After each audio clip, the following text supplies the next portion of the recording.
Magandang hapon po sa inyong lahat dyan mga idol. Ako po si Paul Pitso ng Hapan Sons Game Farm from Surigao City, Surigao del Norte, Caraga Region. Yan po ang location po natin mga idol. So yung mag-direct po pag message po sa atin, message nyo na lang ako directly sa messenger po natin. Nandyan naman po yung FB page po natin sa screen. Kung ano ang YouTube na account po natin, yun din ang FB page po natin sa Facebook, Hapan Sons GF.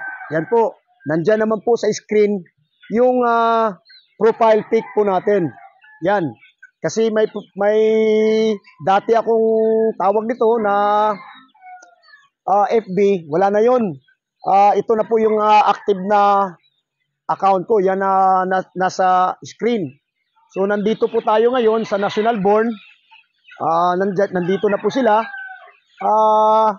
Ngayon ay magpapakain na po tayo sa kanila. Medyo busog na po. So in-instruction ko na po si GR na wag na natin pakainin ng gabi.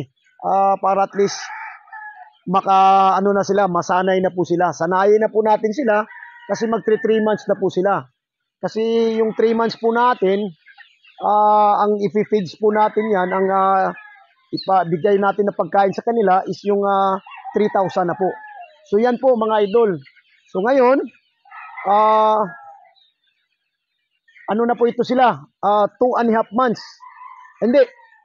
January, February, March. So 2 months na po sila. Ngayon, 2 months na. So malapit na po sila mag-3 months this coming January, February. January, February, March, April. So sa April 15, birthday ko po yan.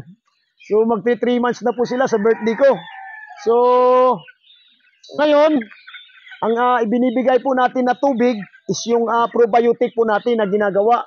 Yung TB-Cos mushroom. Yan. So tingnan nyo, healthy po sila. Yung iba kasi hindi pa lumalapit kasi medyo busog po sila. Dahil lumakad-lakad, nakapa-snack po sila kanina. So ngayon, pakainin na po natin, mga idol. Yan.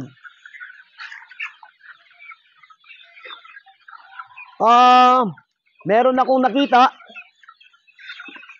Parang bulik. Pero ito ay Kelso over, yan, no? Kelso over SBR po yan. Yan, white Kelso over SBR.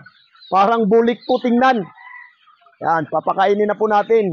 Medyo layo-layo po tayo dahil hindi po sila nasanay na nandito ako dahil medyo natagal-tagalan po tayo na bisita dito kasi ganito, naka-schooling po tayo. Yan, pinapakain na po natin. Bimig, 2,000 po ang pinapakain po natin. So yan. Yan, healthy po sila. At least nandito na po. Nagpapasalamat ako. Itong batch na ito talagang maraming mabuo. Kasi medyo maganda-ganda ng panahon. Hindi kagaya talaga sa early bird. Yung early bird ko, ang ano yun, parang nasa 80% lang ang dahil medyo may mga sinasabi natin reject. So disclaimer no animals, no chicks were harmed of the making of this video. Yan po. Yan, pinapakain na po natin sila. Okay? So, yan lang po ang rotation. Kanina, anong binibigay mo, na gamot? Nagpa-coccidiosis po kami every 15 days, di ba? So, 2 araw yan, bibigyan natin. Yung iba, palabasin mo na lang. So, yan. Yung iba kasi, pinapakain pa namin ng so, ngayon, dahil 2 months na po sila, umpisahan na po namin na hindi na namin pakainin ng gabi. Ano na lang, maga, tanghalian, pa-snacks tanghalian, pa-snack, pakain sa hapon. So 3 bisis na lang. So yan, para yung mga tuhod din, hindi gaano lumalaki. Yan. So yan lang po, yung iba nandun pa, tingnan mo. So yun po ang ano po natin. Ito po kapatid po ito ng yung sinasabi ko parang bulik. SBR Kelso, lumalabas talaga. Dominante po talaga yung kulay ng ng puti. So, yung puti ko kasi dito, meron talagang lumalabas na tsuko. So, talagang may kunting blood na tsuko. Yan, yung slim binage po natin. So, okay lang yan. Oo. So, yung hindi gusto ng puti, okay lang. Ako ang ano niyan. Dahil alam niyo na, kaya binabalik ko yan na mga linyada na yan is mataas po ang percentage. Yan. So, yung iba nasaan pa? Nandun ata doon, no? Yan, tingnan nyo po. So, yan, healthy po sila.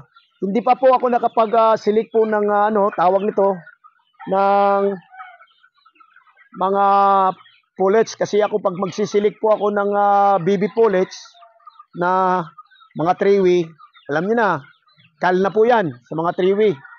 So, yung tinitira ko dito is 2-way. 2-way straight at saka pang materialis. Yun po ang tinitira ko. Okay? So, to be honest lang, kung gusto nyo magtanong ng tawag nito ng markings, bibigyan ko kayo kaagad ng markings. Wala po tayong tinatago dito. Gusto ko nga maubos to lahat sila. Dahil yun po ang pangkabuhayan system po natin. So, nagpapasalamat po ako sa mga nag-abil ng pahulugan, lalong lahat, early bird, national born, at saka this coming late born. So yung late born, mag-close muna tayo dahil pagka pisa na ng doon ko na lang talaga dahil nasiraan po ako na incubator. 100 plus ang sirang itlog. So ang natira na lang is 320. 320 na lang. 320 ba yun, 340. 320 eggs na lang. So, hindi pa natin malalaman kung ilan mapisa nun. So, kaya nag-stop muna ako. Ganun talaga. Basta negosyo. Meron talagang dumadating na hindi natin alam sa takbo ng kasi nasira yung incubator. So, wala. Tinatanggap po natin yan. So, talagang advice ko lahat. Kasi ako, gusto ko po makapagtipid ng incubator. Akala ko, makatipid tayo. Yun pala.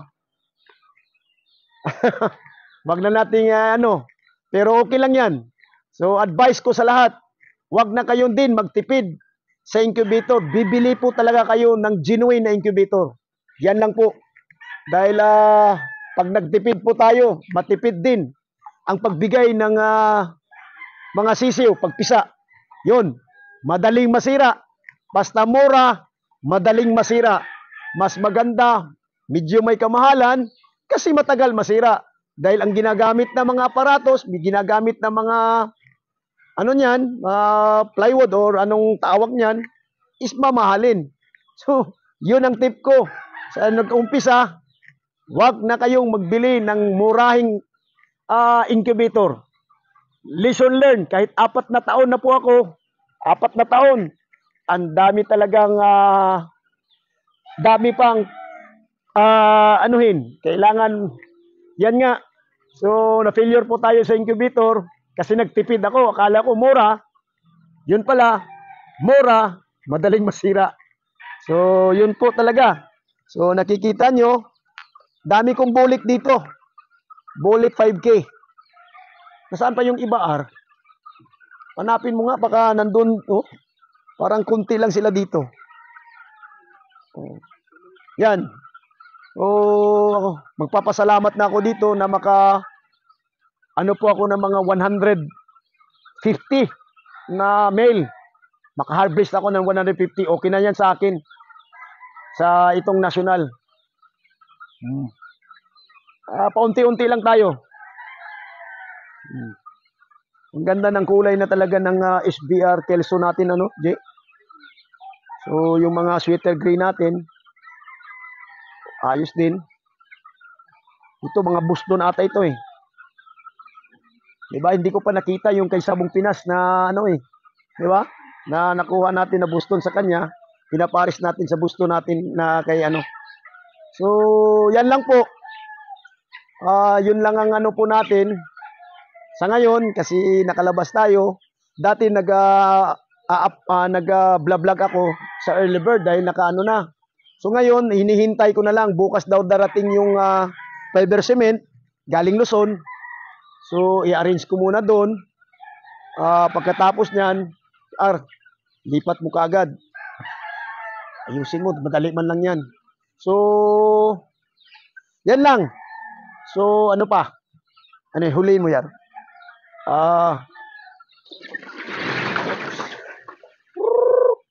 Nagugulat sila.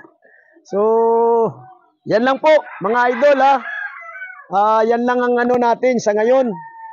So, at least na-update ko na po kayo sa yung nagkukuha sa atin, nag-aabil sa atin ng national board. Sinasabi ko sa inyo, mas maganda nga every week or every day kayo magtawag sa akin. Pero, mas maganda every week lang ako mag-update. So, at least, nakikita nyo talaga na maibigay ako sa inyo. Okay? So, yan lang po. Sa susunod na naman, mga idol. Okay? Nakikita nyo na, oh. At least nakikita nyo yung nag-aabil ng pahulugan sa atin. So, huwag nating kalimutan mag-ingat. Huwag nating kalimutan magdasal. Pag magdasal man tayo, mga idol, lagay po natin sa isipan, sa puso po natin si Jesus Christ. God bless. Good afternoon.